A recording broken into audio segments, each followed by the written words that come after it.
Hey everyone, welcome back to yet another episode of Get Set Go Beyond Sports with me, Sonali Gupta. Once again, we have stories and we have people from sports who make these stories so interesting, so motivating, and so inspirational. Today, we have with us someone not only inspiring, but I think really someone who defies fear, who defies, adrenaline rush, who's so adventurous. And it is my pleasure to introduce him to all of you. Vishwaraj Jadeja, India's first long distance ice speed skater. He has more than 65 national records.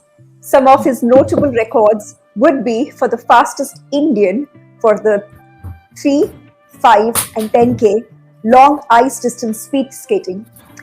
He has also participated in the 2017 Asian Games all over the distances. Another record that he holds is competing in over 200 races for India, to name a few. He has now been training for the 2022 Winter Olympics and the Asian Games. Was it really inspiring and motivating to be on the top just like the rest of the family? Or did you also feel a sense of pressure to actually perform just like them, get the medals, be on the top? Like, sort of what kept you going to do that? I think it was more the responsibility I felt that it's the legacy of the family. My grandfather always taught us that your deeds will be remembered more than the buildings you make, So that is something which was very well instilled in us from the beginning. So that was it. So for me, it was not no brainer. Like, if I'm doing the sport, I might as well. And then for me, one thing I realized that none of them have been to the Olympics. So I was like, you know what, I'm gonna go to the Olympics. So there was no pressure per se. There was just a sense of responsibility. Like, if I'm doing this, so it has to be done. How did you then make the shift from roller skating to ice skating? What prompted you, or what sort of, what fascinated you? So ice skating is, for example, the biggest problem was, or the biggest challenge at the time was that roller skating, or the form of roller skating which I was doing, which was inline speed skating, is not in the Olympics. And by then I had already given 10 years of my life to a sport. And ideally when you do that, and in the sense that I was in the top of the country, being selected in the Indian team in the top 2 ranking. In 2008 September, that's when I basically shifted to ice skating officially, to be honest. I mean, that's how, that was the idea. You've had some major injuries throughout your career. How did you bounce back from them, and how did you use your injuries to go forward and propel forward? So you spoke about different places, different regions, different stuff, and you've been in this sport now and into sports for just so many years. How do you acclimatize yourself with different regions, and how do you start your training? How do you mentally or physically start preparing yourself? Tell me something.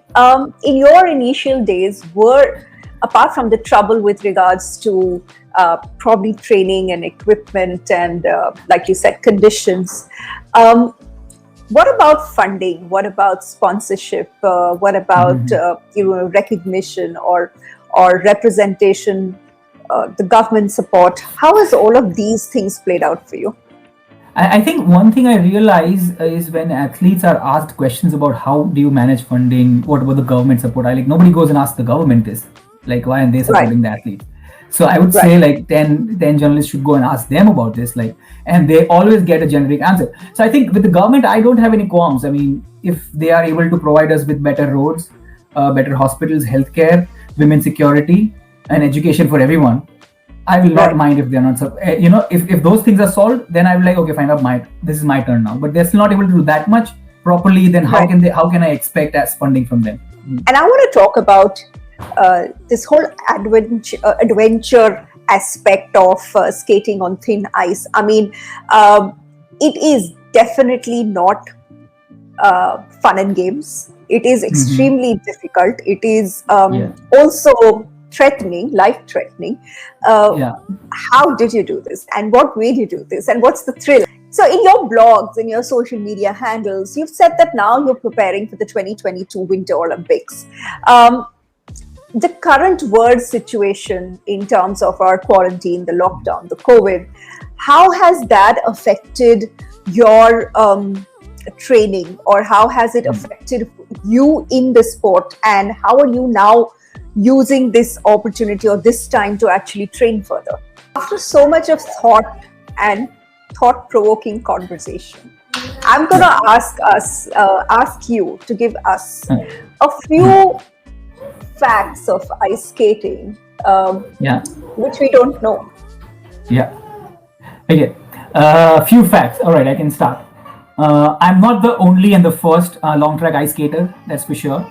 I do have 65 national records. The sport I do is long track speed skating, which happens on a 400-meter track.